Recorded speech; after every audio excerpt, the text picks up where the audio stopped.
A graça e a paz, Pastor Luiz Roberto, dando continuidade ao nosso estudo sobre os Evangelhos, ainda dentro do Evangelho de João. Pretendemos concluir hoje esse estudo e nós vamos então dar prosseguimento ao mesmo. Após ter sido revelado a Maria Madalena, Jesus apareceu por 2 vezes seguidas aos seus discípulos. No primeiro encontro com os discípulos, Tomé achava-se ausente. Os discípulos reunidos, amedrontados, mantendo as portas fechadas, de repente ouviram a conhecida voz de Jesus lhes dizer: paz seja convosco. O evangelista João não registra aqui que a porta do aposento em que eles se encontravam fora aberta para Jesus entrar. Evidentemente, ele transpôs a porta fechada, pois agora estava em um corpo glorificado. Depois, na segunda vez, Jesus, 8 dias após a primeira aparição, isso está registrado no verso 26, Jesus aparece mais uma vez e saúda com a paz. Esta saudação tem um profundo significado. Agora Tomé estava junto com os outros e Jesus dirige-se a ele e fala: põe-te o dedo e vê as minhas mãos. Chega também a mão e põe-a no meu lado. Não seja incrédulo, mas crente. João 20:27. E Tomé responde-lhe: Senhor meu e Deus meu. Já não havia dúvida em Tomé, então, quando ele pronuncia essas palavras. Jesus consentiu em submeter-se a provas requeridas pelos discípulos, mas Cristo não deixou de admoestar. Porque me viste, então crestes. Bem-aventurados os que não viram e creram. João 20:29. Nossa fé depende única e exclusivamente da nossa confiança em Jesus e suas palavras, e não na visão. A fé vem de Deus e os resultados da fé são para a sua própria honra e glória. Nos 2 últimos versículos do capítulo 20, observamos o alvo do Evangelho segundo João. O primeiro, para que creiais. 2 fatos estão no verso 31. O primeiro, que Jesus é o Cristo, o Messias, e o segundo, que Jesus é o Filho de Deus. Ainda no verso 31, a segunda parte fala: para que, crendo, tenhais vida em seu nome. Isso significa que a crença em Deus produz regeneração espiritual. O Verbo habitando entre nós, manifestando-se a nós, traz-nos vida quando aceitamos os ensinamentos da palavra do Filho de Deus. Nascemos de novo e tornamos-nos filhos de Deus e parte da sua família universal. O capítulo de João, o capítulo 21, ele vai relatando sobre a terceira aparição do Senhor Jesus aos discípulos. A cena muda agora de Jerusalém para as margens do Mar da Galileia. Ali Jesus se manifestou a 7 discípulos que estavam pescando. Eles haviam voltado para a Galileia em obediência às palavras de Jesus, segundo Mateus 26:32, 28, também de 7 a 10. Outros então decidiram segui-lo, mas a pesca foi improdutiva. Foi um grande fracasso. Surge então a luz da manhã e com ela chega a luz do mundo. Então, ouve, filhos, tende alguma coisa de comer? Lançai a rede. Até aqui os discípulos não haviam percebido quem era esse homem a quem eles mandou lançar a rede para a banda da direita do barco. Puxando as redes e as vendo cheias de peixe, o apóstolo amado disse a Pedro: "É o Senhor." Tal incidente revelou aos discípulos a realidade da ressurreição. Muitos falavam que as aparições de Cristo nada mais eram que visões dos discípulos. Outros diziam que eram alucinações. No entanto, o Evangelho do Filho de Deus mostra que o Cristo ressuscitado não era visão, vulto ou alucinação. Jesus estava vivo, Jesus era real. Esta foi também provada quando Jesus comeu de partes de um peixe e de um favo de mel diante deles. Lucas 24, 41 a 43.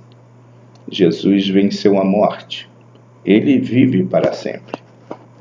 Após terem sido alimentados por Jesus, ele aproximou-se de Pedro e por 3 vezes fez-lhe uma pergunta similar. Ele que por 3 vezes negara a Jesus teria agora a ocasião de afirmar 3 vezes o seu amor pelo Mestre. Analisemos então essas 3 perguntas. A primeira, João 21:15. Simão, filho de Jonas, ama-me mais do que estes? Então, esse foi uma pergunta sobre o amor ágape, que significa um amor constante, fiel, confiante, fervente e pleno, o verdadeiro amor de Deus. A resposta de Pedro foi a seguinte: "Sim, Senhor, tu sabes que te amo."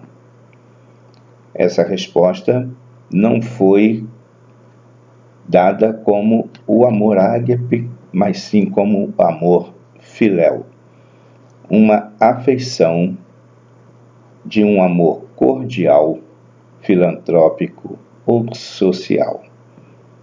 A segunda pergunta, João 21:16. Simão, filho de Jonas, amas-me? De novo, Jesus pergunta sobre o amor ágape. A resposta de Pedro: "Sim, Senhor, tu sabes que te amo." Amor filéu. Jesus acrescenta então a Pedro: "Apacenta, pastoreia as minhas ovelhas." Terceira pergunta, João 21:17. Simão, filho de Jonas, amas-me? Agora Jesus pergunta no amor filéu, e a resposta de Pedro, entristecido, falou: "Senhor, tu sabes tudo. Tu sabes que eu te amo." Amor filéu. Jesus acrescenta: "Apacenta as minhas ovelhas." No Novo Testamento, ágape é a palavra grega mais elevada para definir o amor de Deus, que vê algo de infinitamente precioso em seu objeto. É a expressão do amor divino pelo homem e do homem para com Deus, como também do homem para com o próximo. Filéu é o termo grego empregado para indicar afeição íntima. Jesus, com sua compaixão e misericórdia, concedeu a Pedro o ensejo de apagar da mente a sua tríplice negação, através de uma tríplice declaração do seu amor para com ele. Como o amor implica em responsabilidades, Pedro, o pescador, passaria agora a pastor de ovelhas, ou seja, pastorear as ovelhas de Jesus. Jesus tem caminhos diferentes para os seus discípulos. Importa sabermos do caminho que ele tem traçado para nós e procurarmos andar nele, cumprindo sua vontade através do nosso viver. Pedro, pescador da Galileia, não hesitou em atender o chamado divino. Fez-se pastor de ovelhas, pastor do Senhor Jesus, das ovelhas do Senhor, e conforme a história, morreu por amor do Mestre. E segundo a tradição, ele foi crucificado. Mas por se sentir indigno de morrer tal como o Mestre amado, então ele pediu para que lhe pregassem na cruz, mas de cabeça para baixo. O amor traz muitas obrigações, sacrifícios, mas também traz as recompensas divinas e eternas. João 21:25 não é um exagero retórico, mas a franca confissão das suas limitações no registro de tudo o que Jesus fez no mundo. Não caberiam os volumes necessários para a narração de tudo quanto envolve o Verbo divino, encarnado, e a redenção por ele propiciada ao mais vil pecador, conforme o eterno propósito de Deus.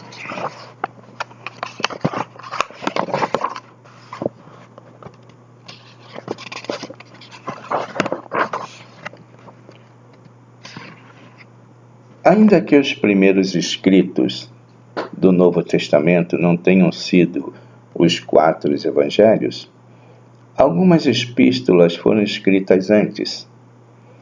Mateus, Marcos, Lucas e João são as fontes primárias sobre o estudo da vida de Cristo. Haviam outros documentos que falavam de Jesus, entretanto, não pertenciam ao cânon. Cânon é o conjunto de livros divinamente inspirados, constituindo as Sagradas Escrituras como norma de fé e prática. Os crentes do primeiro século tiveram inicialmente os livros antigos do Antigo Testamento. Dependiam desse Antigo Testamento, da tradição oral, sobre os ensinamentos de Jesus e sua obra redentora e a revelação direta de Deus através dos profetas verdadeiros.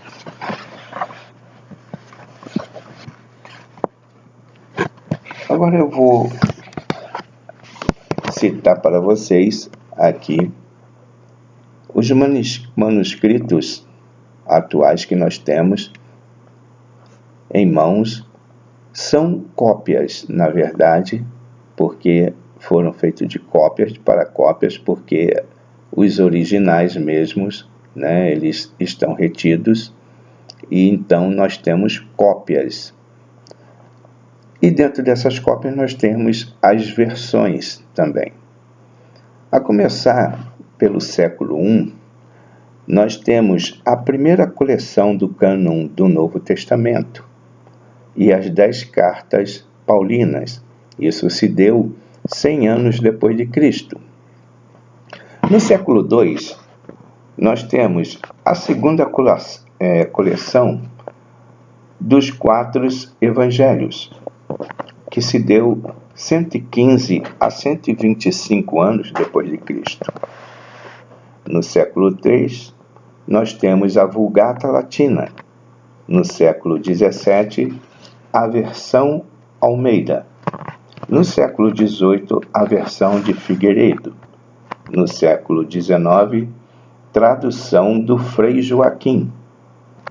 No século XX, então nós vamos ter a tradução brasileira, a tradução de Matos Soares, a tradução de Roden, a tradução revista e corrigida de Almeida e a tradução revista e atualizada também de Almeida. Então essas são as versões que nós temos hoje das cópias dos manuscritos, as versões atualizadas que nós temos em mãos para serem usadas. Assim nós fechamos então esse estudo dos evangelhos e vamos dar início nas próximas aulas a outra matéria que nós vamos estar informando, e eu já de antemão peço a vocês que se detenham nos estudos, procurem sempre rever os vídeos mais de uma vez, não apenas uma vez, para que vocês possam gravar. E vão fazendo anotações. As anotações são muito importantes para que o aluno ele tenha ali algumas coisas primordiais anotadas para o seu desenvolvimento, né? E o seu conhecimento. E aí pesquisar, ler a Bíblia, ir lá nos textos, pesquisar, ler de novo, ir no rodapé, fazer as comparações, as buscas, para que você possa ser um obreiro que maneje bem a palavra de Deus. Que Deus abençoe. Obrigado até aqui pela atenção de vocês e até uma próxima aula, no nome de Jesus.